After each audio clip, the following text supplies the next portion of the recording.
కానీ ఇవన్నీ వాస్తవాలు. ఇవాళకి కూడా తెలంగాణ సమాజం మా కేసీఆర్ మా తెలంగాణ అనుకునే వాళ్ళు ఉంటారు. 10-20% ఉంటారు. ఇంజెక్ట్ ఎక్కిన వాళ్ళు, బాగా ఇంజెక్ట్ అయిపోయిన వాళ్ళు, అమాయకులు, తెలియని వాళ్ళు ఆ మాత్రం ఉంటారండి.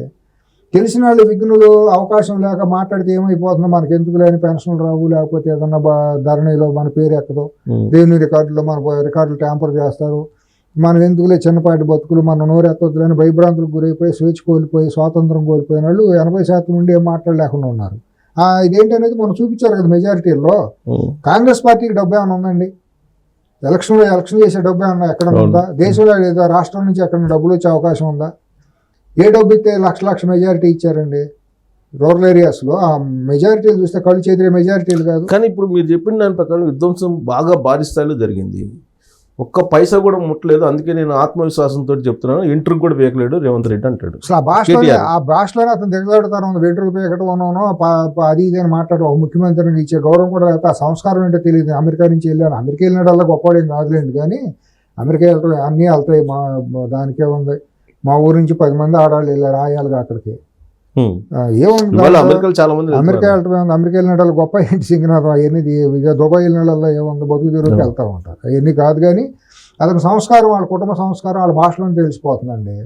వాళ్ళు మాట్లాడిన భాష ఏంటి, ఎంతంత లంగాలు లఫంగులు అనే భాష, అసాంఘికమైన భాష. కేసీఆర్ ఒక ముఖ్యమంత్రిగా మాట్లాడిన భాష చరిత్ర మర్చిపోతుందా? ముఖ్యమంత్రి హోదాకు తగునది అసలు. వయసుకు కానీ గౌరవానికి పెత అంటే అదే ఆ భాష మాట్లాడేది. తెలంగాణ పేత అంటే అటు బూతులు మాట్లాడేవాడిని తెలంగాణ పేత అని తెలంగాణ సమాజం ఒప్పుకుంటుందా? అదే మా భాష ఇట్టాగే ఉంటుందని దాన్ని కవర్ చేసుకుంటాం. ఇవన్నీ అర్ధరహితమైన వాదనలు మాట్లాడే. తెలంగాణ సమాజంలో ఉండేటువంటి ఒక భాగం ఇవాళ కూడా ఆయన యాక్సెప్ట్ చేస్తుంది. ఎందుకంటే 700 కోట్ల రూపాయలు నా పార్టీకి నిధులున్నాయి అని చెప్పినా కానీ నమ్ముతుంది తెలంగాణ సమాజం. ఇప్పుడు ఎక్కడి నుంచి వచ్చినాయి అంటే ఎవరు 1,00,000 కోట్ల అవినీతి చేసి 36 ఈడీపీ సిబిఐ కేసు నుండి బాబాయిని చంపిన ముఖ్యమంత్రిని చేసిన చరిత్ర మన తెలుగు వాళ్ళకు ఉంది. అంత పోల్చుకుంటే ఇది పెద్ద విషయం అదే ఉంది. ఇదే ఒకటే, రెండో ఒకటే, ఇదే జాతి అంతా ఒకటే, తెలుగు జాతి అంతా ఒకటే కదా. కొన్ని ప్రాంతాల పేరుతో రాష్ట్రం 2 రాష్ట్రాలు విడిపోయినా మనస్తత్వం అంతా ఒకటిగానే ఉంటుంది కదా ఓవరాల్గా చూసుకుంటే. కాబట్టి అది పెద్ద సమస్య ఏం కాదు. 800 కోట్లు ఉంది ఢిల్లీలో. మరి ఎవరికి ఏ పార్టీకి ఏమన్నంత స్థలం బీజేపీ వాళ్ళు బీఆర్ఎస్కి ఎందుకు ఇచ్చారండి? ఇతర పార్టీలకు ఎవరికైనా ఇచ్చారా అంత స్థలం? ఏ ప్రాంతీయ పార్టీకి అన్న స్థలం ఇచ్చారో పార్టీ ఆఫీస్ కట్టుకుంటారంటే? ఇవన్నీ అందరికి సమాజం అంతా విఘ్నత కలిగిన సమాజం. కుమారుడిని సీఎం చేయడానికి మీరు సహకరించండి అని చెప్పి నరేంద్ర మోడీని అడిగారంటే నరేంద్ర మోడీ కేసీఆర్ మధ్య ఎంత బంధం ఉండాలి? బంధం ఉందా? కళ్ళ ముందు కనిపడుతుంది కదా. కాళేశ్వరం ప్రాజెక్టు అలాంటి దుర్మార్గమైన అక్రమ ప్రాజెక్టు కడతా అంటే కేంద్రం నుంచి మంత్రులు వచ్చి శభాష్ ఇది ప్రపంచంలో ఎంతో వింత కితాబులు ఇచ్చినప్పుడే తేలిపోలే మనకి. వీళ్ళ మధ్య అసాంఘికమైన అనైతికమైన రాజకీయ వ్యభిచారం నడుస్తుంది అనేది మనకు తెలియలేదా ఆనందిన వాళ్ళకి? ఇప్పుడు వీళ్ళిద్దరి మధ్యలో ఏమో వాళ్ళు ఎందుకు వాటేసుకుంటారు, ఎందుకు పక్కన పెడతారా? బీజేపీకి బీఆర్ఎస్కి పెద్ద తేడా లేదు. రంగులు కూడా ఒకటే. సీఎస్ గారు గులాబీ రంగును కాషాయం రంగు, ఇటు మారుతాడు అటు మారుతాడు, పెద్ద తేడా ఏమీ లేదు. కాబట్టి వాళ్ళ అవసరార్థం వాళ్ళు ఇది చేసుకుంటూ వచ్చారు. మరి ఏం మాట్లాడితే కరం అంటే కప్ప కోపం, ఎడమంటే పప్పు కోపం అని. ఇప్పుడు మనం బీజేపీ గొప్ప అనాలా లేకపోతే వీళ్ళ తప్పు అనాలా తెలియదు. అంటే ఇప్పుడు లేటెస్ట్ డెవలప్మెంట్ ఏంటంటే ఈడీ ఎంటర్ అవుతుంది కదా. ఈడీ అంటే సెంట్రల్ గవర్నమెంట్ పరిధిలో ఉండేది. మరి వాళ్ళిద్దరి మధ్య బంధం ఇప్పటికి కూడా బాగుంటే అంటే ప్రైమ్ ఆఫీస్ ఉన్నప్పుడు ఈడీ కంప్లైంట్ వెళ్ళినప్పుడు ఈడీ దాని మీద ఎక్సర్సైజ్ చేయాల్సిన బాధ్యత ఈడీకి ఉంటుంది. అక్కడ ఒక లిమిట్ ఉంది. ఈడీకి వెళ్ళాలి అంటే 50 లక్షల కంటే దాటిన ఫైనాన్షియల్ ఫ్రాడ్ కానీ ఏదైనా జరిగితే ఈడీ ఎంటర్ అవ్వచ్చు అనేది ఒక చట్టం చెబుతున్నటువంటి మాట. దీంట్లో 50 కోట్ల రూపాయలు విదేశాలకు తరలి వెళ్ళిపోయింది అనేది ఒకటి ఉంది. 10 కోట్లు మించి విదేశాల్లో ఏదైనా కొనాలన్నా ట్రాన్స్ఫర్ చేయాలన్నా కేంద్ర ప్రభుత్వం అనుమతి కావాలి. ఆర్బీఐ దీని సెంట్రల్ ఫైనాన్స్ మినిస్ట్రీలో నుంచి కొన్ని అప్రూవల్స్ కావాలి. 10 కోట్లు మించి లేకపోతే ₹1,00,00,000 మించి ఎంత ఉంది లిమిట్ ఉంది. విదేశాల నుంచి మనం తెచ్చుకున్నా కూడా మనం చెప్పాల్సిన అవసరం ఉంటుంది. దీంట్లో 50 కోట్లు కళ్ళ ముందు కనపడతా వెళ్ళింది.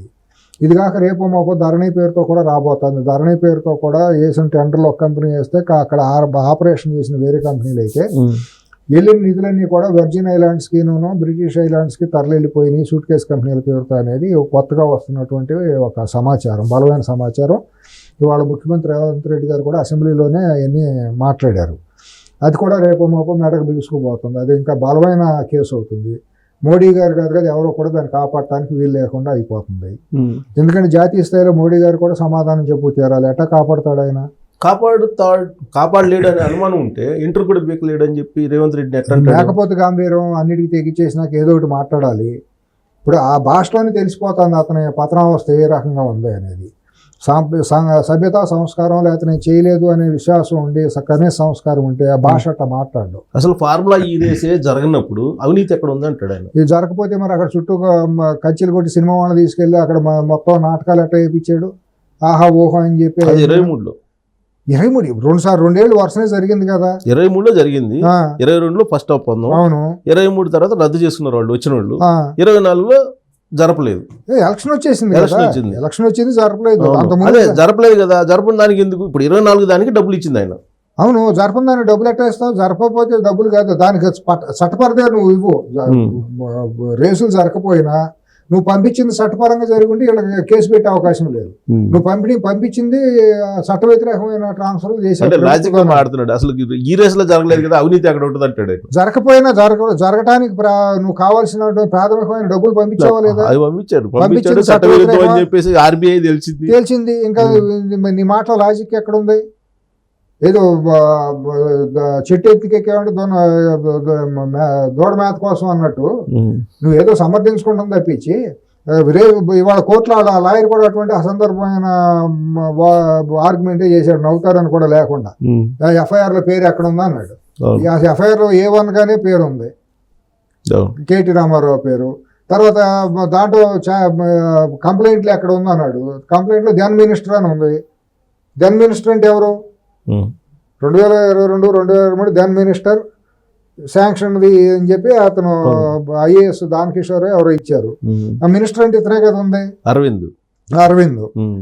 ఇచ్చినప్పుడు దాని ప్రకారం మరి దెన్ మినిస్టర్ అంటే ఇతనే కదా ఉంది. అతను ఏదో డబ్బులు తీసుకున్నాడు కాబట్టి ఆయన ఆర్గ్యుమెంట్ చేయాలి కాబట్టి పిచ్చి ఆర్గ్యుమెంట్ చేశాడు. లంచ్ మోషన్ రిజెక్ట్ చేసింది హైకోర్టు. పోతుంది అది ఎట్లా ఇస్తారని లంచ్ మోషన్. అసలు లంచ్ మోషన్ అనేది రీజనబుల్ లంచ్ మోషనే కాదండి. అదేదో ఇక అక్కడ ఏదో జరిగింది. మనం చట్టాల గురించి కోర్టుల గురించి మాట్లాడితే మళ్ళీ వాళ్ళు ఏదో అనుకుంటారు. గవర్నర్ కూడా పర్మిషన్ ఇచ్చేసి గవర్నర్ ఒకసారి అండి ప్రైమా ఫేసి ఉంటేనే గవర్నర్ సంతకం పెడతారండి. గవర్నర్ ఊరిని అన్నిటి మీద సంతకం న్యాయ సలహా తీసుకుంటారు. ఆయన దగ్గర కూడా చీఫ్ సెక్రటరీ స్థాయి వ్యక్తి ఆయన సెక్రటరీగా ఉంటారండి. ఆయనకి లీగల్ టీం ఉంటుందండి. తీసుకునే మొత్తం అంతా వివరాలన్నీ అడిగి దీంట్లో ఉందండి ఇవ్వాలి, ఇవ్వకపోతే మనం నష్టపోతాం అనే ఆధారం ఉన్నప్పుడే గవర్నర్ సంతకం పెడతారండి. కానీ ఆ గవర్నర్ ఏమన్నా కాంగ్రెస్ పార్టీ అపాయింట్ చేసిన గవర్నర్ కాదు కదా, బీజేపీ అపాయింట్ చేసిన గవర్నరే కదా. గవర్నర్ సంతకం పెట్టే ముందు కానీ బీజేపీ పైన హైకమాండ్ అడుగుతారు కదా ఆయన పెట్టాలో వద్దా అని. ఈ స్టెప్లని పూర్తయినాయి కదా. కాబట్టి ఈడీని కూడా మోడీ గారు వాళ్ళు ఎవరు ఆపడానికి ఉండకపోవచ్చు నేను అనుకుంటాను. వీలైనంత వరకు ఆల్రెడీ ఈడీ ఇన్ఫర్మేషన్ అడుగుతుంది, ఏసీబీని ఇచ్చి తీరాల్సిందే. పంపిస్తారు. వాళ్ళు అడిగిన దాంట్లో ఎంతెంత ట్రాన్స్ఫర్ జరిగినాయి, ఏ అకౌంట్ నుంచి ఎక్కడికి వెళ్ళింది ఏంటి అనేది మొత్తం ఫైల్ అంతా కూడా అడుగుతారు. వీళ్ళు ప్రతిదీ సబ్మిట్ చేస్తారు. చేసినప్పుడు వాళ్ళ కళ్ళ ముందు ఫిగర్స్ కనిపించినప్పుడు కేసు రిజిస్టర్ అవుతుంది 100%. దాని మీద విచారణ జరుగుతుంది. ఈ విచారణ అయిన తర్వాత రేపు మాపో ధరణిది కూడా మరి బయటకు వచ్చింది అంటే ధరణి విషయంలో కూడా ఈడీ ఎంటర్ అయి తీరాల్సిందే. ఇప్పుడు ఏంటి అసలు ముందు ఏసీబీ ఎంటర్ అయితే అరెస్ట్కి లేదా ఈడీ అరెస్ట్ అయ్యే అవకాశం ఉందంటారా? ముందు ఏసీబీనే యాక్టివ్ అవుతుంది అనుకుంటున్నాను నేను. ఈడీ వాళ్ళు కొంచెం స్పీడ్గా కనిపిస్తున్నారు. ఢిల్లీ నుంచి ఏసీబీ వాళ్ళని ఇన్ఫర్మేషన్ టైం పడుతుంది. వాళ్ళు ఎన్ని ప్రిలిమినరీ స్టెప్స్ అన్ని కంప్లీట్ అవ్వాలంటే కొంత టైం పడుతుంది. వెంటనే అరెస్టులు అన్నీ జరగవు. ఈలోపు ఒకవేళ వాళ్ళు మిస్యూజ్ జరుగుతుంది, ఈడీ కనుక హ్యాండ్ ఓవర్ చేసుకుంటే మిస్యూజ్ అవుతుంది అంటున్నప్పుడు వీళ్ళు ఇదవుతారు. వీళ్ళని ఎవరు ఆపడానికి లేదు. చట్టపరంగా ఏసీబీని ఆపే హక్కు ఈడీకి లేదు. రాష్ట్ర ప్రభుత్వాన్ని దర్యాప్తును అడ్డుకునే హక్కు ఈడీకి లేదు. ఈడీ ఎంతవరకునండి పిఎంఎల్ఏ కేసులకి మనీ లాండరింగ్ ఇది ఉంది కాబట్టి అంతవరకే కన్ఫైన్ అవ్వాలి. కానీ అవినీతి కదా జరిగింది. మంత్రిగా ఉండి చట్ట వ్యతిరేక పరంగా అవినీతికి పాల్పడ్డాడు కాబట్టి 17A అనేది సెక్షన్ ఏదైతే ఇప్పుడు ఉందో దానికి ఇప్పుడు పర్మిషన్ ఇచ్చాడు, గవర్నర్ గారు ఇచ్చారు. ఇప్పుడు ఆ సెక్షన్ కింద ఏసీబీ దర్యాప్తు జరుగుతుంది. సో ఇవాళ అడవుడు తెలంగాణ మొత్తం పోలీసులు భారీగా మోహరించున్నారు. అంటే నాకున్న సమాచారం ఏంటంటే రేపు 21 వరకు ప్రెసిడెంట్ ఆఫ్ ఇండియా గారు ఆవిడ కాదు ముర్ము గారు ఇక్కడ ఉంటున్నారు. ఈ టైంలో పెట్టుకుంటే లా అండ్ ఆర్డర్ ఏదన్నా బీఆర్ఎస్ క్యాడర్ కొంత ఏమన్నా వచ్చి హడావుడి అల్లరి చేసే అవకాశం ఉండొచ్చు కాబట్టి ఆవిడ వెళ్ళిపోయిన తర్వాత అరెస్టులు జరగవచ్చు అనే మాట కొంతమంది కానీ అంటున్నారు. ఏసీబీ ఆఫీసులో ఇవాళ పోలీసులు భారీగా ఉన్నారు. ఉన్నారు తెలంగాణ పల్లెల్లో కూడా మండల పోలీసులు హెడ్ క్వార్టర్స్ లో కూడా మార్చ్ పాస్టులు చేస్తున్నారు. కవాతులే చేస్తున్నారు. నిన్నటి నుంచి కొద్ది హల్చల్ ఉంది. మరి నిన్నటి వరకు అయితే మాత్రం కొద్ది కోర్ ఏరియా, ఇప్పుడు కొన్ని Jubilee hills, Banjara hills police station అన్ని కూడా కొద్దిగా అలర్ట్ గా ఉండాలి కదా. సో మళ్ళీ కవిత జైలు, అక్కడ కవిత జైలుకి పోతాడా కేటీఆర్? అక్కడ తిహార్ ఎందుకు తీసుకెళ్తారు? ఇక్కడ ఈడీ పెట్టిన ఇక్కడ విచారించవచ్చు కదా. లాస్ట్ టైం ఈడీ తీసుకెళ్ళింది. ఈడీ అందరిని తిహార్ పెట్టాలని ఏమీ లేదు. ఇప్పుడు ఈడీ జగన్మోహన్ రెడ్డి మీద కూడా ఈడీ కేసులు ఉన్నప్పుడు ఇక్కడ చర్చలు కూడా జైలు నుంచే కదా అప్పుడు చేసింది. ఓకే, కాబట్టి అంటే ఇది ఢిల్లీది కాబట్టి తీసుకెళ్లారంట కవితని. Delhi liquor scam Delhi government లో ఉంది కాబట్టి తిహార్లో ఇది చేశారు. అంతే తప్పించి ఇక్కడ చెంచులు కూడాను చర్ల మనీ లాండరింగ్ కింద కదా. అయినా కూడా ఇప్పుడు జైలు అనేది ఒక ప్రభుత్వ కంట్రోల్లో ఉంటుంది. ఈడీ అనేది ప్రతి రాష్ట్రంలో ఒక శాఖ ఉంటుంది. వాళ్ళు కస్టడీలో ఉండాలండి. కస్టడీలో ఉండాలంటే జైలు అనేది కస్టడీ మామూలుగా కోర్టులు దీంట్లో న్యాయబద్ధమైన దీంట్లో కట్టడిలో ఉన్నట్టు, కస్టడీలో ఉన్నట్టు. సో ఇప్పుడు ఈ అరెస్ట్ ద్వారా ఓన్లీ దీని వరకే కన్ఫైన్ అవుతారా, లేదంటే మీరు చెప్పినటువంటి ఆర్థిక మొత్తం వచ్చేస్తుంది? అన్నీ వెళ్తాయండి. వీళ్ళ గొయ్యి వీళ్ళు తవ్వుకుంటున్నారండి. ఎగిరి పడతా అనవసరంగా. తప్పు చేసినాడు అయిపోయిందని చెప్పి కాముగా ఊరుకుంటే ఎవరు ఇది చేయరండి. ఆ డబ్బు మాత్రం వీళ్ళ అహంకారం వీళ్ళ ప్రేతంగా ఏదైనా మాట్లాడిచ్చే స్థాయికి తీసుకెళ్తాందండి. మాకు తిరుగులేదు, మేము ఎవరినైనా నోరేసు పడగలం, ఎవరైనా భయపెట్టగలం అని చెప్పి అనుకుంటున్నారండి. ఇప్పుడు 100 కోట్లు దేని రాబోందు గాలి వానకు పోయినట్టు దేనికైనా ఒక టైం అనేది వస్తుంది. ఎప్పుడైనా ఎవరికైనా సరే అన్ని రోజులు ఏ మనిషికి ఒక రోజుగా ఉండదండి. ఇప్పుడు మన ఇంగిత జ్ఞానం ఉపయోగించి మన జ్ఞానాన్ని మన సంస్కారాన్ని అడ్డం పెట్టి మనిషిగా బతకటం మొదలెడితే తప్పులు అనేది అందరం చేస్తాం. మనిషిని ఎవరు తప్పు చేయకపోతే ఎవరు చేస్తారండి? జనరల్ గా తప్పు చేసిన వాళ్ళు కొంచెం రిగ్రెట్ ఫీల్ అవుతుంది. అది లేదు కదా, అది లేదు అంటే అది లేదంటే తప్పు చేయలేదు అంటున్నాడు ఆయన. ఇప్పుడు డబ్బు సంపాదించిన హోదా సంపాదించే మనిషి అనిగి ఉంటేనండి అలలాంటి కష్టాలు వచ్చినా మన మీద దాటిపోతాయి. మనకెవరో పెద్ద ఇబ్బంది ఉండదు. బాగుండే మనిషి మంచాడు కదా ఎందుకులే పాపమని. ఇప్పుడు అంత ఉద్యమం చేసి అంత గొప్పవాడు ఉన్నప్పుడు జాతిపేత గాంధీ తెలంగాణ పేత అనిపించుకోవాలన్నప్పుడు ఇటువంటి భాషను ఇటువంటి ప్రవర్తన చేయరు. మీరు 2004 నుంచి ఇప్పటి వరకు వాళ్ళ ఆస్తులు కనుక తీసుకుంటే తెలంగాణ సమాజంలో ప్రతి సామాన్య పౌరుడికి కూడా కళ్ళకి కనిపిస్తుంది. చెప్పాలి, వాళ్ళ స్టేటస్ ఏంటంటే ప్రభుత్వం కూడా చెప్పాలండి. ప్రభుత్వం చెబుతున్నా కూడా మీడియాలో కొన్ని ప్రధానమైన మీడియా సంస్థలు దుర్మార్గంగా అసాంఘికంగా దావూద్ ఇబ్రహీం మాఫియా కంటే మించిపోయి చేస్తున్నాయండి. వాళ్ళు అసలు ఈ తెలంగాణ సమాజానికి, తెలుగు సమాజానికి హైదరాబాద్లో ఉన్న కొన్ని మీడియా సంస్థలే ప్రధానమైన అడ్డంకులు, అవరోధాలు. వాళ్లే ఒక మాఫియా ముఠాలండి. వాళ్ళ కబందాస్తాల నుంచి తెలుగు సమాజం బయటకు వచ్చినప్పుడే తెలుగు సమాజం బాగుపడుతుందండి 2 రాష్ట్రాల్లోనూ. దురదృష్టశాత్తు ఇప్పుడు వాళ్ళు కుక్క తోకనోపాలి కానీ తోక కుక్కనోపకూడదు. ఇప్పుడు ఈ మీడియా సంస్థలే తోకలు లాంటివే ప్రభుత్వాన్ని కట్టడి చేసే పరిస్థితిలోకి వెళ్ళిపోయినాయి. అది దురదృష్టం. అదే పార్టీల పరంగా ఛానల్స్ పెట్టుకున్నప్పుడు డైరెక్ట్ గాను ఇండైరెక్ట్ గాను పార్టీ పరంగా అలైడ్ అవుతున్నాయి కదా. పార్టీ పరంగా పెట్టుకుంటే ఎవరి వాయిస్ వాళ్ళతో ఉంటుంది, కానీ అలైడ్ అవుతున్నాయి. అది నేను అనేది. కొంతమంది అసాంఘిక శక్తుల చేతిలోకి మీడియా పేరుతో, జర్నలిజం పేరుతో వెళ్ళిపోతాను. నిజమైన జర్నలిజం కాదు అసలు. వాళ్ళు జర్నలిజం ఎక్కడ ఉందండి? అంటే అలైడ్ అవుతున్నాయి, తప్పని పరిస్థితి. అలైడ్ కాకపోతేనేమో ఛానల్ రానివ్వట్లేదు కదా ప్రభుత్వాలు. అంటే ఛానల్ లో పేపర్ ను రానివ్వట్లేదు అసలు. రానివ్వకపోవటం అంటే ఇప్పుడు గోయంకా గారి మీద అంతకంటే ఎక్కువ దాడులు జరిగినాయండి. ఇందిరాగాంధీ గారు ఎమర్జెన్సీ టైంలో ఆయన మక్కువ దీంతో నిలబడలేదా? ఆయన రామోజీరావు గారు ఉన్నారు, ఆయన ఇబ్బంది పెట్టారు కదా. ఇబ్బంది పెట్టారు. ఆయన చాలా వరకు నిలబడ్డారు అనుకోండి, అందరు నిలబడాలి కదా. నిలబడటం అంటే 10 ఏళ్లలో మరి ఆయన తెలంగాణ సమాజానికి ఆయన ఎక్కడ కూడా జరిగిన అవినీతి ఆరోపణలు ఎక్కడ మాట్లాడాలి. ఆ పేపర్ లో కూడా రాలేదు, రానివ్వలేదు, రాయిలా. మరి ఆయన ఇందిరాగాంధీని వ్యతిరేకించి మరి ఇది చేసిన మనిషి అప్పుడు. అవును, అటువంటి మనిషి ఒక తెలుగు జాతికి ఒక దిశానిర్దేశం చేసినటువంటి ఈనాడు 10 ఏళ్ల పాటు కనీసం తెలంగాణ విధ్వంసం జరుగుతా అంటే కూడా ఎప్పుడు కూడా మాట్లాడాల. అసలు 23 దాకా అసలు మాట్లాడిన వాళ్ళు రేవంత్ రెడ్డి తప్ప ఎవరు మాట్లాడారు? ఎవరు ఆయన తెగించే కాంగ్రెస్ పార్టీలో కూడా వాళ్ళ కోట్లుగా కొంతమంది చాలా మంది. ఆయన ఒక్కడే ఒంటరి పోరాటం చేశాడు. దానికి తగ్గ జాతి లాభపడింది, తెలంగాణ జాతి లాభపడింది. ఎందుకంటే తెలంగాణ వాయిస్ అనేది లోపల బాగా ఉందండి. ఆ వాయిస్కి ఒక ఛానల్ కావాలి. ఇప్పుడు కేటీఆర్ అరెస్ట్ తోటి ఇంకా బీఆర్ఎస్ పార్టీ క్లోజ్ అయినా ఆల్మోస్ట్ అక్కడి నుంచి మొదలవుతుంది. ఆల్రెడీ అయిపోయింది, మొన్న ఎన్నికలతోనే అది ప్రారంభం అయిపోయింది అనుకోండి. ఇక దీంతో మరీ పూర్తిగా ఇదవుతుంది. ఆయన కేసీఆర్ కూడా తట్టుకుంటాం కష్టం. అమెరికా వెళ్ళిపోతున్నాడు అంటున్నారు. అంటే ఒకటండి, హెల్త్ పరంగానా లేకపోతే హెల్త్ పరము కేసులు అరెస్ట్ అంటారా? రెండు రకాలుగా ఆలోచించవచ్చు దాన్ని. ఇప్పుడు ఇక్కడ ఉంటే రోజువారీ ఒత్తిడి జరుగుతూ ఉంటుంది, అందుబాటులో ఉంటే ఏం జరుగుతుంది ఏంటి అనేది ఒక మానసికమైన ఒత్తిడికి లోను కావాల్సి ఉంటుంది. ఆయన ఆరోగ్యం కూడా అధికారం ఉన్నప్పుడు ఎంతైనా ఇది ఉంటారు, కానీ అధికారం పోయిన తర్వాత ఒక గొప్ప అధికారాన్ని ఎంజాయ్ చేసిన తర్వాత అధికారం పోయిన తర్వాత అది ఆ ఇదేంటే తట్టుకోవడం చాలా కష్టం. ఒక పక్క ఏమో చేతులారా కుటుంబ సభ్యులు చేసిన, ఆయనకి తెలియకుండా జరగలేదు కదా ఇవన్నీ కూడా. ఢిల్లీ లిక్కర్స్గా మేము చేయలేదా, చేయకుండా కేసులు పెడతారా? ధరణిలో చేయలేదా? టెలిఫోన్ ట్యాపింగ్ చేయలేదా? ప్రేమ ఫేసులు అన్నీ అందుతున్నాయి కదా. ఈ రేసులు ఇది అక్రమం దుర్మార్గం కాకపోతే సెక్రటరీ దగ్గర రేసులు పెట్టడం ఏంటంటే అరాచకం కాకపోతే సినిమా ముండ ఒడుకులు చిల్లర ముండ ఒడుకులాగా వెళ్ళి ఆహాబోహ అని మాట్లాడటం. చంద్రబాబు నాయుడు గారు రేసు పెడితే అక్కడ 1000 ఎకరాలు 1500 ఎకరాలు తీసుకుని అంతర్జాతీయ స్థాయిలో పెట్టాలని గోపనపల్లి దగ్గర తీసుకున్నారు. అది ఇంటర్నేషనల్ సిటీ లాగా మారుతుంది, ఇంటర్నేషనల్ రేసింగ్లు జరుగుతాయి అని చెప్పారు. ఇవాళ మీరు టీవీలో చూస్తే రేసింగ్లు చేయాలంటే ఒక 200-300 ఎకరాల్లో పెద్ద ట్రాక్లు ఉంటాయి. అంటే దాని మీద రెస్పాండ్ అయ్యాడు కేటీఆర్ గారు. ఆ రేస్ వేరు ఈ రేస్ వేరు. ఏ రేసు ఆ రోజు ఆ రేసులు పెడితేనేమో మా తెలంగాణ సంస్కృతిని ధ్వంసం చేయడానికి బెనామీలు సత్యంగంపేట శ్రావణలింగరాజుకు బెనామీలుగా పెట్టాడనేమో ఆ రోజు నీ ఇష్టానుసారం మాట్లాడావా?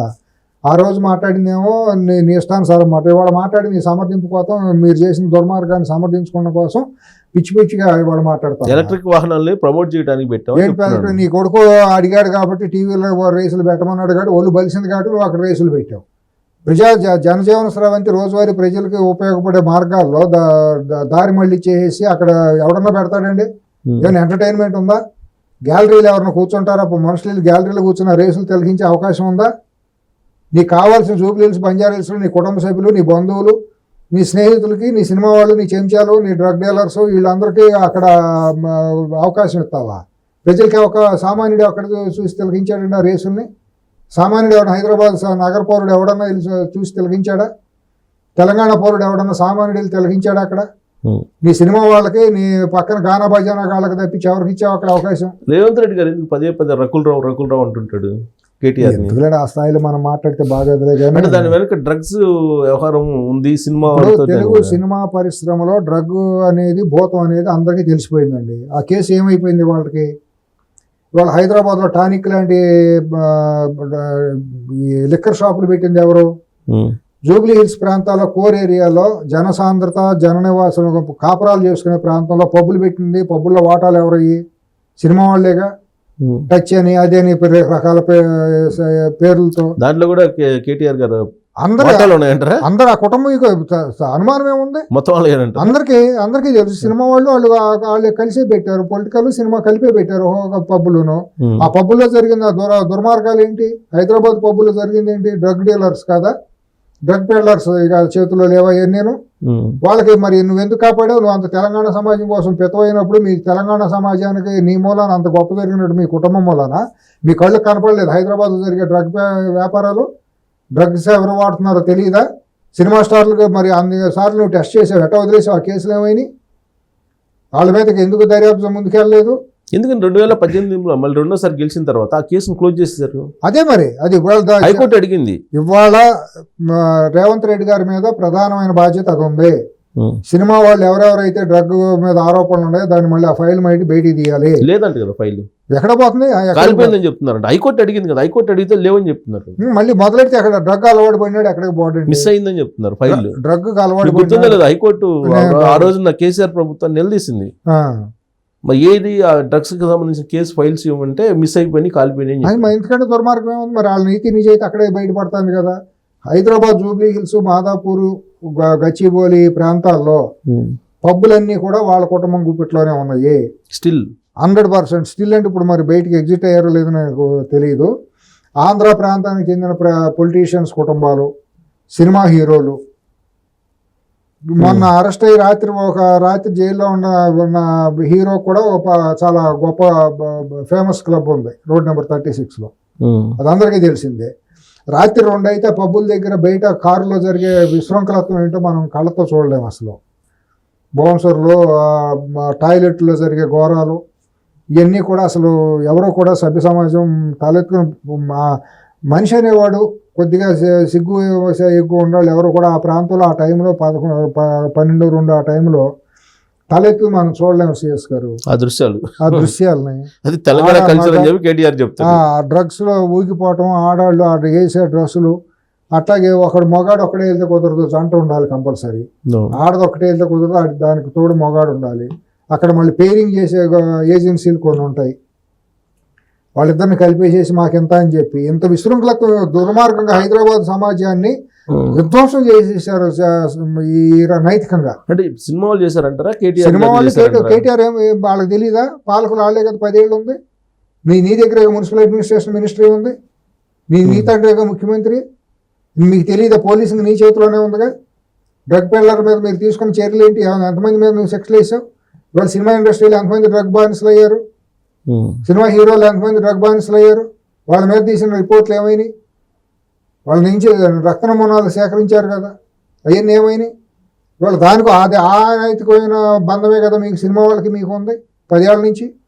రియల్ ఎస్టేట్లో వాటాలు, సినిమాల్లో వాటాలు, సినిమా ఫైనాన్సింగ్ ఈ కుటుంబమే చేస్తుంది.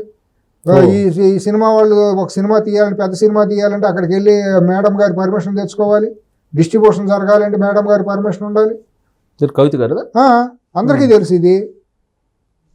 ఇంత దారుణాలు జరిగితే మాట్లాడకుండా క్యాప్చర్ చేశారంటారా సినిమా ఇండస్ట్రీని? సినిమా ఒకటే ఇందాక అనుకున్నట్టు సినిమా కూడా ప్రధాన భాగమే దాంట్లో. అందుకేనా రేవంత్ రెడ్డి గారు ఈ డ్రగ్స్ కి వ్యతిరేకంగా వీడియోలు చేయమన్నా కానీ ఒక హీరో కూడా బయట రాలేదు? రాడు. ఎందుకు వస్తాడు? వాళ్ళు అందరు భాగవతాలు వాళ్ళ దగ్గర చేతుల్లో ఉన్నాయి. వీళ్ళు కాదా వెళ్ళి మౌఖిల గెస్ట్ హౌస్లో రాత్రిపూట గానా భజనాలు చేసిన సినిమా వాళ్ళు కదా. అందుకనే సినిమా వాళ్ళు అంటే అంత అసహ్యం పుట్టేది. వాళ్ళు సంఘ విద్రోహులు, వాళ్ళకంటే మావోయిస్టులు దేశభక్తులు, వాళ్ళ మూల నష్టం జరగలా. ఒక రకంగా దావూద్ ఇబ్రహీం అనేవాడు బాంబు పేల్చాడు అనుకోండి, ఆ ప్రాంతంలో 10 మంది 100 మంది చచ్చిపోతారు. కానీ ఈ సినిమా వాళ్ళు చేసే అసాంఘికమైన సినిమాల మూలాన సమాజం యువతంతా నాశనం అయిపోతుంది. హైదరాబాద్లో ఉన్న మీడియా చేసే దుర్మార్గమైన రిపోర్టింగ్, దుర్మార్గమైన వండివార్చే వార్తల మూలాన తెలుగు జాతి మొత్తం సర్వనాశనం అయిపోతుంది. వీళ్ళు ప్రధానమైన సంఘ వ్యతిరేకులు. అసలు దావూద్ ఇబ్రహీం కన్నా ప్రమాదకరం, చాలా అత్యంత ప్రమాదకరమైన వాళ్ళు వీళ్ళు. అసలు ముందు తెలుగు జాతి అంతా నిర్వీర్యం అయిపోయిందండి. ఉద్యమం లేదు, చైతన్యం లేదు, ప్రశ్నించే తత్వం కోల్పోయింది యువత అంతా కూడా. ఈ రకమైన ఉన్మాదానికి లేదు పరిమాల యాదవులందరినీ, హీరోలని ముక్కు మొహం లేని యాదవులందరినీ వాడికి ఫ్యాన్స్ అని చెప్పి కిరాయి ఫ్యాన్స్ తయారవటం, దానికి ఒక పిఆర్ ఏజెన్సీలు పెట్టుకోవడం, ఒక్కొక్కడు సోషల్ మీడియాలో వికృతమైన పోస్టులు పెట్టుకుంటాం, దానికి లైకులు షేర్లు అని చెప్పి చేయించుకుంటాం, లేని అన్ని ఆ భూతకల్పనలు పెట్టించుకుని లేని హీరో ఇమేజ్లు పెంచుకుంటాం, ఒక్కొక్కడు లేని పోస్టులన్నీ ఆ హీరో అదేదో ఆ స్టార్ అని ఈ స్టార్ అని బొంగు భాషణం అని ఎవడ స్టార్లు ఆడి తగిలించుకుంటాం, స్వయం ప్రకటన. వీళ్ళు ఎవరికి స్టార్ లేదు, వీళ్ళది బొందా లేదు, వీళ్ళ దేవసం లేదు, వీళ్ళ సమాజహితం లేదు, ఒక సబ్జెక్ట్ ఒక స్టోరీస్ ఇది చేసే యోగ్యత లేదు. ఇవాళ తెలుగు ఇండస్ట్రీలో క్రియేటివ్ మైండ్స్ అనేవాళ్ళు లేరు, కాపీ రైడ్ తప్పించి top to bottom. So Allu Arjun arrest తర్వాత వీళ్ళ హవా తగ్గిపోయినట్టేనా? ఎవరిది? సినిమా వాళ్ళది ఇంకా పూర్తిగా పతనం చేస్తారు కాంగ్రెస్ వాళ్ళు. 100% దాంట్లో ఉన్న నిజాలని బయటికి రావాల్సిందే. పాలకు పాలు నీళ్ళకి నీళ్లు తేలిపోవాల్సిందే. అక్కడ ఏదైతే క్రీమ్ ఉంటుందో ఆ క్రీమే ఉంటుంది. ఈ అసాంఘికమైన శక్తులు చొరబడి సిఎస్ గారు సినిమా ఇండస్ట్రీలో రియల్ ఎస్టేట్ పేరుతో, ఈ డ్రగ్ వ్యాపారాల పేరుతో ఉన్న వాళ్ళందరూ నిర్మాతలుగా తయారైపోయారండి. వీళ్ళు అసాంఘికంగా అనైతికంగా సంపాదించి రాజకీయంగా చేసిన డబ్బులు, ఈ డబ్బులతో లేకపోతే ఒక్కొక్క సినిమాకి అంత బడ్జెట్లు రావటువంటి విషయం ఉన్నాడు. ఎప్పుడు కూడా అంత బడ్జెట్తో సినిమాలు చేయాల్సిన అవసరం లేదు. విషయం లేదు. 2 రాష్ట్రాల్లో ఉండే థియేటర్లు కొంతమంది చేతుల్లో ఉన్నాయి, పూర్తిగా అది ఒక మాఫియా అది అయిపోయింది. ఇప్పుడు కాదు, 25 ఏళ్ళ నుంచి అట్లా వెళ్ళిపోయింది అనుకోండి. అది ఒక 4 కుటుంబాల చేతుల్లోకి వెళ్ళిపోయినాయి అనుకోండి. వెళ్ళిపోయి ఎప్పుడైతే థియేటర్లని పూర్తిగా అట్లా గుప్పిట్లోకి వెళ్ళిపోయినాయో వాళ్ళు శాసించడం మొదలెట్టారు, ఏ సినిమా ఏంటి ఎప్పుడు అని చెప్పి. దాంట్లో క్రియేటివిటీ పోయింది. అసలు ఒరిజినల్గానే మద్రాసు నుంచి తెలుగు పరిశ్రమ హైదరాబాద్ వచ్చిన రోజునే పతనం మొదలైపోయిందండి. అక్కడ ఉండగా రోజు క్రియేటివిటీ అనేది చాలా పోటీతత్వం ఉండేది. తమిళ్లో కూడా సంగీతం, సాహిత్యం పట్ల అక్కడ సమాజం చాలా ఎక్కువగా ఇదవుతూ ఉంటుంది. అక్కడ నుండి మనాళ్ళు కూడా నేర్చుకునేవాళ్ళు, మనాళ్ళు కూడా పోటీ పడి అక్కడి నుంచి నేర్చుకుని మనంతరం మనం కూడా కొంత ఎవాల్వ్ అయ్యారు. హైదరాబాద్ వచ్చేసిన తర్వాత ఏంటంటే పూర్తి వికృత రూపం దాల్చేసిందండి. సో ఇప్పుడు సక్రమంగా వచ్చింది అంటారు. అది వస్తే బాగుంటుంది. రేవంత్ రెడ్డి ఆ స్టెప్ వేసినట్టేనా? 100% అరెస్ట్. ఎందుకు మొహమాటం? కాంగ్రెస్ పార్టీకి ఏముంటుందండి? ప్రాంతీయ పార్టీలకు అయితే అది మొహమాటం ఉంటుంది. ఈ జాతీయ పార్టీకి ఏంది? ఆ సినిమా వాళ్ళ మీద అంత అవకాశం ఉంది. వాళ్ళ మూలాన్ని 10 ఓట్లు రావు. సో అల్లు అర్జున్ అరెస్ట్ చేసినంత స్పీడ్గా మోహన్ బాబుని ఎందుకు అరెస్ట్ చేయట్లేదు ఈ ప్రభుత్వం? నేను మోహన్ బాబు గారి విషయంలో మీడియా చేసిందే రాంగ్ అండి. 100% మీడియా పూర్తిగా అసాంఘికంగా ప్రవర్తించిందండి. ఎలా అంటే ఒక జర్నలిస్ట్గా ఒక 25-30 ఏళ్ళు సర్వీస్ ఉన్న జర్నలిస్ట్గా మీకు తెలుసు, ఇవాళ హైదరాబాద్ నుంచి ఉన్న మొదలెట్టిన జర్నలిజం ఛానల్స్ కానీ పత్రికలు అయితే పర్వాలేదండి, కొంతవరకు వదిలిపెట్టడం. స్టింగర్స్ అనే వ్యవస్థను తీసి పక్కన పెడితే ఒక కనీసం డిగ్రీనో డిప్లొమా అన్న జర్నలిజంలో ఉంటుందండి. ఇప్పుడు ప్రధానంగా ఉండే ప్రొఫెషనల్గా ఉండేదంటే ఆల్రెడీ ట్రైనింగ్ ఉంటుంది, డిప్లొమా ఉంటుంది, వాళ్ళు అసలు మాస్ కమ్యూనికేషన్ ఉంటుంది, ఎవరికి వాళ్ళకే జర్నలిజం కాలేజీలు ఉండి ఇప్పుడు ఈనాడు జర్నలిజం స్కూల్ ఆఫ్ జర్నలిజం కానివ్వండి, లేకపోతే కొన్ని సంస్థలు సొంతగా పెట్టి కనీసం బేసిక్స్ అన్న నేర్పుతారు. ఇవాళ హైదరాబాద్లో ఉన్న ఛానల్స్లో కానివ్వండి, ప్రధానంగా జర్నలిస్ట్ అని పేరు పెట్టుకున్నాడికి ఎవరికి కూడా జర్నలిజంలో డిప్లొమా కూడా లేదండి, కనీసం సర్టిఫికేట్ కోర్స్ కూడా తెలియదండి. లంపెన్ గ్యాంగ్లు అందరూ కూడా జర్నలిజం, ఆ మాట అంటే కొంతమంది ఇవాళ ఇదవుతూ ఉంటారండి. కనీస నైతిక విలువలు లేకుండా రిపోర్టింగ్ ఎట్లా చేయాలి, ఒక మనిషి విలువలు ఎట్లా ఉంటాయి, రాజ్యాంగ విలువలు ఏంటి, చట్టం ఏంటి అనేది కూడా అవగాహన లేనివాడల్లా కూడా ఒక జర్నలిస్ట్గా తయారైపోయాడండి. తెలుగు భాష మాట్లాడటం ఎవరికి రాదండి. కనీసం టీవీల ముందు మనం చూస్తారు, నీట్గా కనిపించాలి, తలదూకోవాలి, మంచి బట్టలు వేసుకోవాలి, మాట్లాడేటప్పుడు తడబాటు లేకుండా చక్కటి స్పష్టమైన భాషతో మనం మాట్లాడాలనే ఉచ్చారణ కూడా ఎవరికి లేదండి. సినిమా హీరోలు ఎంతో ఇవాళ రిపోర్ట్ జర్నలిస్టులుగా చెప్పుకునే వాళ్ళకి తేడా ఏమీ లేదండి. అందరూ మోహన్ బాబు గారి అక్కడికే వస్తున్నానండి. ఒక వ్యక్తి స్వేచ్ఛ అనేది ప్రధానమండి. ఒక వ్యక్తి నన్ను షూట్ చేయాలి అని అంటే, నా ముఖాన్ని షూట్ చేయాలి, నా ఇంటర్వ్యూని షూట్ చేయాలంటే మీరు నన్ను అడుగుతారండి, ఏమంటే మీ ఇంటర్వ్యూ కావాలి చేయాలి అని మీరు అడుగుతారండి. ఏ అంశం అండి, ఏంటండి అంటే పలానా అంశాల మీద మాట్లాడుకుందామండి అని అంటారు. లేదు, వచ్చిన తర్వాత రకరకాలుగా మా టాపిక్లు అన్నీ మాట్లాడుకుంటూ ఉంటామండి. ఇవాళ ఒక ప్రైవేట్ జీవితంలోకి వెళ్ళినప్పుడు, ఒక వ్యక్తి ఇంట్లోకి వెళ్ళినప్పుడు, నా ఇంట్లో ఇష్టానుసారం ఇతరులు ప్రవేశించే హక్కు ఎవరికి లేదండి. కరెక్టే, కానీ మనోజ్ అది చెప్పట్లేదు కదా. మనోజ్ ఈయన పక్కన పెట్టండి, మనోజ్ చెప్పబోతే వీళ్ళ జ్ఞానం లేదా? తలుపులు దోసుకుని వీళ్ళు వెళ్తారు గోండాల్లాగా, నేనే తీసుకెళ్ళాను అంటున్నాడు. వీళ్ళు ఎట్లా వెళ్తారు? గొడవ జరుగుతున్నప్పుడు వీళ్ళ కంట్రోల్ వీళ్ళు ఉండాలి, లక్ష్మణ రేఖ వీళ్ళకి ఉండాలి కదా.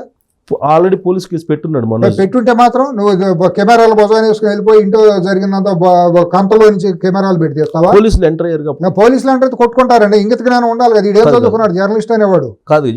అక్కడ ఏమైందంటే పోలీసులు వన్స్ ఎంటర్ అయ్యి కంప్లైంట్ చేసుకున్నప్పుడు పబ్లిక్ ఇష్యూ అవుతుంది. పబ్లిక్ ఇష్యూ ఎట్ అవుతున్నారు, ప్రైవేట్ ప్రాపర్టీ, అది రోడ్డు మీద ప్రాపర్టీ కావచ్చు, కానీ సెక్యూరిటీ అడిగాడు కదా. అనవసరం అండి, అది మీరు సమర్థించమాకండి. మీరు జర్నలిస్ట్ గా సమర్థించుకుంటారు. క్లారిటీ రావాలి, అందుకే నేను క్లారిటీ చెబుతున్నాను.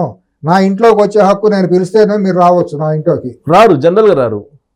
వినండి, నా ఇంట్లోకి రావాలంటే నేను పిలిస్తేనే రావాలి. నా ముఖం చూపించాలనంటే నా పర్మిషన్తోనే మీరు నన్ను లైవ్ చేయాలి, లేకపోతే నా వార్తను మీరు రిపోర్ట్ చేయాలి. ఒక ఆరోపణ చేసినప్పుడు, నా మీద ఆరోపణ చేసినప్పుడు నా మీద నివృత్తి చేసుకుని నన్ను క్లారిఫికేషన్ చేసుకున్న first basic fundamental rule journalism అది. నా గురించి మాట్లాడి నా ఫోటో చూపించాలంటే ఏమంటే మీ ఫోటో వాడుకుంటామండి అని చెప్పి అనాలి. ఇవాళ క్రిమినల్ ఫోటోను కూడా పోలీసులు డిస్ప్లే చేయడానికి హక్కు లేదు, అది ఫండమెంటల్ రాజ్యాంగం ఇచ్చిన హక్కు. ఎప్పుడంటే అది పబ్లిక్ ఇష్యూ కానప్పుడు. ఎప్పుడు కాదు, పబ్లిక్ ఇష్యూ ఎట్ అవుతుంది కుటుంబం కాదు. పోలీస్ స్టేషన్ కి వెళ్ళిన పోలీస్ స్టేషన్ లో మీరు పెట్టుకోండి, పోలీస్ స్టేషన్ లో స్టేషన్ హౌస్ పోలీస్ స్టేషన్ కి వెళ్ళిన తర్వాత అది పబ్లిక్ అవుతుంది. ఎట్ అవుతుంది? వాళ్ళ ఇంట్లోకి నువ్వు వెళ్ళి నువ్వు బెడ్రూమ్ లోకి వెళ్తావా? పోలీసులు వెళ్ళి లా అండ్ ఆర్డర్ రెస్టోర్ చేయడానికి వెళ్ళారు. పోలీసులు చట్టపరిధిలో హక్కులు, మీకేం హక్కులు ఉండే జర్నలిస్ట్ కి?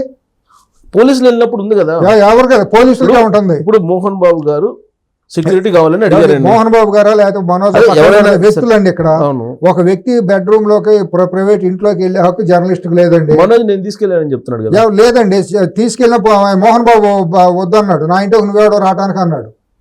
అది ప్రాపర్టీ డిస్ప్యూట్ ఉంది ఫ్యామిలీ మధ్య. పోలీసులు ఎందుకుంటారు?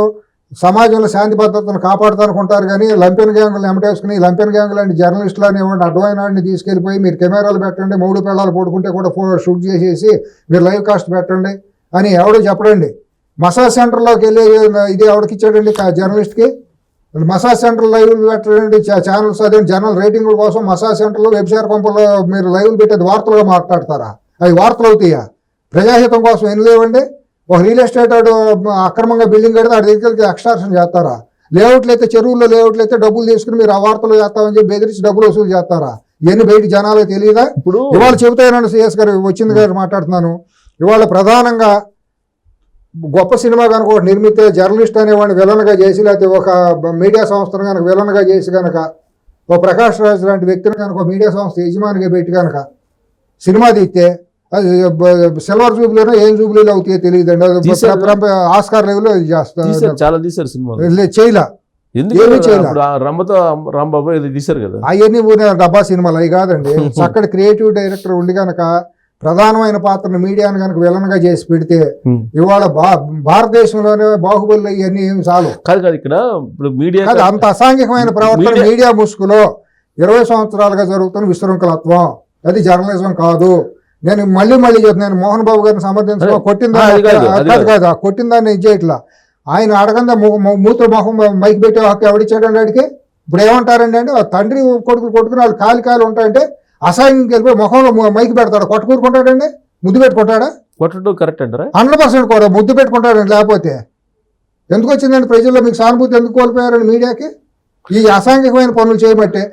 వినండి, గేట్ అనేది ఒకటి ఉంది, గేట్ దాటి రోడ్డు మీద కొట్టుకుంటే మీరు షూట్ చేసుకోండి, బహిరంగ కొట్టుకున్నారు కాబట్టి. మీరు దీంట్లో నేను చిన్న స్పష్టత తీసుకురావాలనుకుంటున్నా. ఎందుకంటే మీడియాకి ఒక ప్రత్యేకమైనటువంటి రూల్స్ రెగ్యులేషన్స్ లేవు, స్వీయ నియంత్రణ పాటించాలి అనేది ఒకటి ఉంది. కుడి చేత్తో అన్నం తినాలి, ఎడం చేత్తో వేరే పనులు చేసుకోవాలి, నోటితో మంచి మాట్లాడాలి, చెడు మాట్లాడేటప్పుడు కొద్దిగా పద్ధతి పాటించాలి. ఇష్టానుసారం నువ్వు మనిషివా మోహన్ బాబు అని ట్యాగులు పెట్టి క్యారెక్టర్ అసాసినేషన్ చేసేస్తావు నువ్వు. మిమ్మల్ని అనకూడదా? మిమ్మల్ని అనే హక్కు ప్రజలకు లేదా అంటున్నారుగా? అనేదేంటి? నీ చేతిలో ఛానల్ ఉంది కదా, నువ్వు జర్నలిజం విలువలకు కట్టుబడి ఉన్నట్ట? బేసిక్ ఫండమెంటల్స్ లేవా మీకు? కాదండి, ప్రెస్ కౌన్సిల్ ఉందండి. ప్రెస్ కౌన్సిల్ ఎందుకు ఉంది? నిబంధనలు పాటించాల్సిందే. ఇవాళ జర్నలిస్ట్ సంఘాలు వెళ్ళిపోయి అసలు జర్నలిజంలో డిప్లొమా లేనాడికి కార్డు లేనాడి తరపున జర్నలిస్ట్ సంఘాలు ఎట్ట ఫైట్ చేస్తాయండి, ధర్నాలు ఎట్ట చేస్తాయండి? జర్నలిస్ట్ సంఘాలు కొంతమంది జాతీయ నాయకులు వెళ్ళిన వాళ్ళు రోడ్ల మీద ధర్నాలు చేస్తారా? వాళ్ళు ఏం చెప్పదలుచుకున్నారు సమాజానికి? వీళ్ళు రూల్స్ పాటించారా? జర్నలిస్టులు ప్రైవేట్ జీవితాల్లో వెళ్ళినప్పుడు అది తప్పని వీళ్ళు చెప్పొద్దా? ఏది ప్రైవేటు ఏది పబ్లిక్ అంటే నా జీవితంలో నువ్వు ప్రవేశించడం పబ్లిక్, మీ జీవితంలో ప్రైవేట్ నుంచి ఎప్పుడైతే కేసు పెట్టించుకున్నారో అది పబ్లిక్ ఇష్యూ అయిపోయింది కదా. అది కాదండి, ఎట్టి పరిస్థితుల్లోనే కాదు. 100లో జరుగుతాయి రోజువారీ, 100 కేసులు జరుగుతాయి. అన్ని కేసులకు మీరు కెమెరాలు మైకులు వేసుకెళ్ళిపోయి కూర్చుంటారా? 100 ఎఫ్ఐఆర్లు దొరికి 100 కేసులు దొరికి 3 పేలాలు కొట్టుకుంటారు, తల్లిదండ్రులు కొట్టుకుంటారు, తండ్రి కొడుకులు కొట్టుకుంటారు. మరి ఎందుకు వెళ్తారు మీరు? శవాలు పేలాలు ఏరుకున్నారు. అనేది పబ్లిక్ ప్రాపర్టీ. అవి ఎవడన్నాడు? వాడి ప్రైవేట్ జీవితం వాడికి ఉంటుంది. సెలబ్రిటీ అనేది వేరుగా వచ్చేదండి. వాడికి పెళ్ళాము పిల్లలు, వాడికి కుటుంబ గౌరవం, మా వ్యక్తిత్వాలు వాళ్ళకి ఉంటుంది, ప్రతి మనిషికి ఉంటుంది. నాకు ఉంటుంది కదా వ్యక్తిత్వం, గౌరవం. నేను సెలబ్రిటీ కాబట్టి శవం మీద పేలాలు ఏరుకుంటానని చెప్పేసి ఇస్తాను. వాటి బరిదెగిచ్చామన్నా వచ్చింది అంగాంగ ప్రదర్శన చేస్తే మీరు చూపించుకోండి, లైవ్లు పెట్టుకోండి. ఏదన్నా వచ్చేసి ఒక ఆర్టిస్ట్ హీరోయిన్ వచ్చేసి తొడలో మెడలో చెస్ట్ కనిపించేదాన్ని బట్టలు వేసుకుంటే మీ ఇష్టానుసారం లైవ్లు పెట్టుకోండి. అది కూడా నిషేధం ఎందుకు? మీ పబ్లిక్ గా ఉంది కాబట్టి మిమ్మల్ని పిలిచారు కాబట్టి చూపించుకోండి. మిమ్మల్ని పిలిస్తేనే మోహన్ బాబు పిల్లలు, ఆ property belongs to Mohan Babu. Mohan Babu ఆ ఇల్లు అనేది చెప్పేది మోహన్ బాబు ప్రాపర్టీ, అది ఇల్లు. ఒక స్పష్టత కావాలి మీ దగ్గర. 100% చెబుతాను. మీ దగ్గర నుంచి ఒక స్పష్టత కావాలి. వన్స్ ఆయన కేసు పెట్టి రక్షణ కోరినప్పుడు పోలీసులు పోలీసు ఉన్నారు కాబట్టి పబ్లిక్ ప్రాపర్టీ కుదరదు. పబ్లిక్ పోలీసు ఉన్నప్పుడు అక్కడ రక్షణ కావాలని కోరాడు. 1 మినిట్ రక్షణ కావాలని కోరినప్పుడు పోలీస్ ఎంటర్ అయ్యారు. పోలీస్ ఎవరు? ప్రజల మనిషి. ప్రజల జీతాలు పబ్లిక్. మీరు పోలీసులు ఎంటర్ అయ్యి వన్స్ కేసు పెట్టుకున్నప్పుడు ఇట్ ఈస్ పబ్లిక్ ఈవెంట్ కాదండి. సిఎస్ గారు చెబుతున్నా, మీ ప్రెస్ కౌన్సిల్ చైర్మన్ ఎవరన్నా రమ్మనండి. మీకు విఘ్నత కలిగిన పెద్ద మనుషులు ఎవరో గొప్ప గొప్ప మహామహులు ఇక్కడ పేరు చెప్తానండి, వాళ్ళని పెట్టి ప్రెస్ క్లబ్ లోకి చర్చ పెట్టండి. ప్రజా సంఘాలు వస్తాయి. నియమ నిబంధనలు ఏంటి, లక్ష్మణ రేఖలు ఏంటి అనేది మాట్లాడుకోవచ్చు. ఒక పోలీస్ కంప్లైంట్ ఇచ్చేంత మాత్రం నా బతుకుని బజార్ వేసుకున్నట్టు కాదు చెప్తానండి. పోలీసులు ఇంట్లోకి వెళ్ళి ప్రసక్తే లేదు, పాటు వీళ్ళు వెళ్ళారు, ప్రసక్తే లేదు, మీకు హక్కు లేదు. పోలీస్ అనేవాడు లా అండ్ ఆర్డర్ చేయడానికి మాన ప్రాణాలు కాపాడతాం మాత్రమే చట్టపరంగా. మీరు వినండి, చట్టపరంగా చట్టం ఇచ్చిన హక్కు పోలీసులకు ఉంది. ఎప్పుడు శాంతి భద్రతలకు విఘాతం కలిగినప్పుడు, సమాజ హితానికి వ్యతిరేకంగా ఏమైనా అసాంఘిక కార్యకలాపాలు జరుగుతున్నప్పుడు, కంప్లైంట్ వచ్చినప్పుడు మాత్రం పోలీసులు వెళ్ళొచ్చు. వెళ్ళి పోలీసులు పోలీస్ స్టేషన్కి తీసుకొచ్చినప్పుడు, లేకపోతే ఏదన్నా మర్డర్ జరిగి ఒక కొట్లాట దొమ్మిల్ లాంటివి జరిగినప్పుడు వాళ్ళు ఇదిగో బాబు ఇది సాక్ష్యాధారాల కోసం మేము ఫోటోలు తీసుకోవాలని చెప్పినప్పుడు ఎవరికి అభ్యంతరం లేనప్పుడు మీరు వెళ్ళొచ్చు, అక్కడికి వెళ్ళొచ్చు. అక్కడ అభ్యంతరం ఉంది కుటుంబానికి, నా పొరువును నువ్వెవడో బయటకు తీయటానికి నా అమ్మాయి నా కుటుంబాన్ని పోలీస్ స్టేషన్ ఎక్కింది కదా, వెళితే కొట్టుకుంటారండి. మీరెవరండి లైవ్ చేసి కుదరదు కాదు, మీరు లైవ్ చేసుకోండి, బయట కూర్చొని చేసుకోండి, కంతల్లో పెట్టి గేట్లు కంతల్లో పెట్టేసి మీరు ఏదైనా కొట్టుకొని చేసుకోండి. మా ఇంట్లో వన్స్ మనోజ్ వచ్చి పోలీస్ స్టేషన్ లో కేసు పెట్టాడు, పెట్టుకుంటారు. ఆయనేమో నా ప్రాణానికి రక్షణ కల్పించిందని అడిగారు, పబ్లిక్ ఇష్యూ అవుతుంది కదా. మీరు కల్పిస్తారా రక్షణ? పోలీసులు కల్పించారు. మీరెవరు కల్పించింది మేము చూపించాం. మీరెందుకు చూపిస్తారు? పోలీసులు రక్షణ కల్పించిందే చూపించారు కదా. గేట్ తోసుకుంటూ వెళ్తా అంటే వెళ్తారు, గేట్ తోసుకుంటూ జై శ్రీరామ్ అంటే తోయిండి అంటే ఆ వాయిస్ అంతా మీరు వినండి. అది లంపెన్ గాళ్ళు, చిల్లర గాళ్ళు, బజారు వాళ్ళు చేసేదట్టే ఉంది కానీ అది ప్రొఫెషనల్ జర్నలిజం చేసేటట్టు లేదు. Sorry for the mentioning this words. I respect utmost respect for the journalism. చాలా పవిత్రత కలిగినది జర్నలిజం అనేది. ఉన్నట్టుగా చెప్పి ప్రజాహితం కోసం సమాజాన్ని చైతన్యం చేయాలి. మీరు నిష్కల్మషంగా యాసిడ్ లాగా కడిగి పెట్టాల్సిందే సమాజంలో. తప్పును తప్పు, ఒప్పును ఒప్పు. నేను ఒక ఇన్సిడెంట్ గుర్తు చేస్తాను. ఇది ఆత్మవంచంతో జరిగిన జర్నలిజం కానే కాదు, ఇది ఒక మాఫియా ముఠాలుగా ప్రవర్తించారు. అక్కడక్కడ ఉండొచ్చు కానీ దానికి ఒక లక్ష్మణ రేఖ ఉంది, దాన్ని కొన్నిసార్లు దాటిన సందర్భాలు ఎక్స్ట్రాక్షన్ చేయట్లేదండి.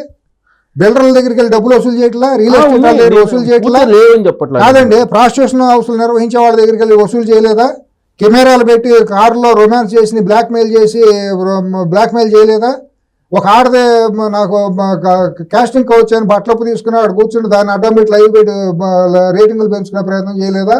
ఇది జర్నలిజమా? పూర్తి స్థాయిలో 100% కడిగిన ముచ్చని నేను చెప్పట్లా, కానీ ఇక్కడ మోహన్ బాబు గారి ఇష్యూలో అది వన్స్ కంప్లైంట్ అయిన తర్వాత అయినా సరే పబ్లిక్ ఇష్యూ మీరు కరెక్ట్ చేసుకోండి. ఎవరైనా న్యాయ నిపుణులతో మాట్లాడుకోండి, రిటైర్డ్ జడ్జితోనో, సిట్టింగ్ జడ్జితోనో లేదా సీనియర్ అడ్వకేట్తో మాట్లాడుకోండి. ఇది నాకున్న సమాచారం, నాకున్న నాలెడ్జ్ ప్రకారం మాత్రం పోలీసులకు హక్కు ఉంటుంది కానీ ఇప్పుడు లోపలికి ఎంటర్ అయ్యే హక్కు మీడియాకి లేదు. Unless invitation. నేను పిలిచి రండి అంటే కేసు పెడితే ఇన్వైట్ చేసినట్టు కదా కాదు. బజార్ని అందరూ దేశం వాళ్ళందరినీ రమ్మని కాదు, దేశంలో మీరు బాగా తెచ్చి మీరు ప్రత్యేక భుజకీర్తిలో జర్నలిస్టులకి, పోలీసులు కూడా హక్కు మీకేమి లేదు. పోలీసులు వన్స్ ఎంటర్ అయితే మీకు లేదు, జర్నలిస్టులకు లేదు, 100% జర్నలిస్టులకు లేదు. ఒక వేసికైనా ప్రైవేట్ లైఫ్ ఉంటుంది. వేసి పర్మిషన్ తీసుకుని మీరు ఆవిడ ఫోటోని మీరు బయటకు చూపించాలి. ఆవిడ వేసి వృత్తి చేసుకుని ఉండొచ్చు. దానికి సంబంధించి ఆల్రెడీ నామ్స్ పాటిస్తున్నాం. ఏం పాటిస్తున్నారు? బ్లర్ చేస్తే ఏంటి బ్లర్ చేసేది? ఎంత బ్లర్ చేయటం, అంత దిగజారాల్సిన పనే ఉంది. జర్నలిజం రేటింగుల కోసం మీకు గుర్తు చేస్తాను. కాదండి, ఒకటే చెబుతానండి సిఎస్ గారు. ఇవాళ మీ మీడియా యాజమాన్య సంస్థల్లో, ప్రైవేట్ జీవితాల్లో ఒకరిలోనూ లూప్ హోల్స్ లేవా? ఉన్నాయి. అన్ని కడిగిన ముత్యాలా? ఎటువంటి వ్యాపారాలు చేసి మీడియా సంస్థలోకి వచ్చారో ఎవరికి తెలియదా? మరి ఆ ప్రైవేట్ జీవితాలు కూడా మీరు చూపించండి. అది కేసు పెట్టచ్చు కదా. ఎందుకు ఎవరైనా సరే కేసు ఉన్నాయండి. రోడ్డుకి ఎక్కారు కదా, మీ యాజమాన్యాలు కూడా రోడ్డుకి ఎక్కి కొట్టుకున్నారు కదా. రోడ్డుకి ఎక్కినప్పుడు ఆల్రెడీ చెప్తున్నారు కదా, ఎవరు మీలో మీరు కూర్చున్నారు, మాట్లాడుకున్నారు. జర్నలిస్ట్ జీవితాల్లో ప్రైవేట్ లైఫ్ లేవా? అన్ని కడిగిన ముచ్చారు జర్నలిస్టులు అందరూ. కాదండి, ప్రైవేట్ లైఫ్ ప్రతి వ్యక్తి కాదండి, జర్నలిస్టులో ప్రైవేట్ జీవితాలు లేవా? ప్రతి వ్యక్తి తాగేవాడు లేడా? వ్యభిచారులు లేరా? జోతగాళ్ళు లేరా? బెట్టింగ్ చేసేవాళ్ళు లేరా? నేననేది అది కాదు సూర్య గారు, ప్రతి వ్యక్తి ప్రైవేట్ జీవితం, కాదండి ప్రతి వ్యక్తి ప్రైవేట్ జీవితం. కానీ పోలీసులకు వెళ్ళిద్దో అది పబ్లిక్ ఇష్యూ అవుతుంది. మీరు తీసుకుని చర్యలు ఏంటి చెప్పండి? జర్నలిజం సంఘాలు తీసుకుని చర్యలు ఏంటి? మీ మీద వచ్చిన ఆరోపణలకు ఏం చర్యలు తీసుకుని, ఎటువంటి యాక్షన్ తీసుకున్నారు? జర్నలిస్టుల మీద ఎక్స్ట్రాక్షన్ చేసిన వాళ్ళు ఉన్నారు, కేసు పెట్టచ్చు కదా. కేసు పెడితే చాలా మంది అరెస్ట్ చేస్తారు కదా. చేసిన వాళ్ళు మీరు మళ్ళీ ఎందుకు రీఇన్స్టేట్ చేసుకుంటారు? వాళ్ళ మీద మీరు సంఘాలు ఎందుకు వెళ్ళలేదు? మీరు బయట జనాలు అయితే బ్లాక్ మెయిల్ చేస్తారా? మీరు బయట ప్రజలను బ్లాక్ మెయిల్ చేసి భయపెట్టేసి వ్యక్తిగత హననాలు చేస్తారా? ఏమైనా మాట్లాడితే మీకున్న హక్కులు ప్రజలకు లేవా? మీరు ఏమైనా దైవం సంబూతులా జర్నలిస్టులు అంటే? మీరు ఏమైనా పైనుంచి ఆకారించి ఊడిపడ్డారా? బెదిరిస్తారా? మిమ్మల్ని చూసి సమాజం భయపడిపోవాలా? మోహన్ బాబు గారు కొట్టడం కరెక్ట్, 100% కరెక్ట్. ఆయన గదిలో ఆయన పైలోకి వెళ్ళి ఆయన పర్మిషన్ లేకుండా ముఖం మీద మైక్ పెట్టినప్పుడు ఆయన ఆవేశానికిలోనే కొట్టాడు. దాన్ని తగ్గ కేసు పెట్టారు, ఆయన అనిపిస్తున్నాడు. అది అంతవరకే. కొడతాం కరెక్టే, కేసు పెట్టడం కరెక్టే. ఇప్పుడు ప్రభుత్వం మోహన్ బాబు గారిని అరెస్ట్ చేయట్లేదు కావాలని అని చెప్పంటున్నారు. ఎందుకు కావాలని ఎందుకు చేస్తారు? ఇప్పుడు మరి అల్లు అర్జున్ అరెస్ట్ చేసినప్పుడు ఈయన ఎందుకు అరెస్ట్ చేయట్లేదు? ఎందుకు కోర్టుకు వెళ్ళారు, కోర్టుకు వెళ్తే రిలీఫ్ ఇచ్చారు. వాళ్ళు వెళ్ళినట్టు ఈయన కోర్టుకు వెళ్ళారు. ఆల్రెడీ కోర్టు ఇప్పుడు ముందస్తు బెయిల్ తిరస్కరించింది. ఆయన వేరే స్టెప్స్ తీసుకున్నాడు, ఆయన అబ్స్కాండ్ అయ్యాడు. దుబాయ్ వెళ్ళాడు అంటున్నారు. దుబాయ్ వెళ్ళొచ్చు, అమెరికా వెళ్ళొచ్చు, ఎక్కడికైనా వెళ్ళొచ్చు. అది ఆయనకుండా స్వేచ్ఛ అండి, చట్టం ఇచ్చిన ఎస్కేప్ కాటవా? ఎస్కేప్ కావడం కూడా స్వేచ్ఛే.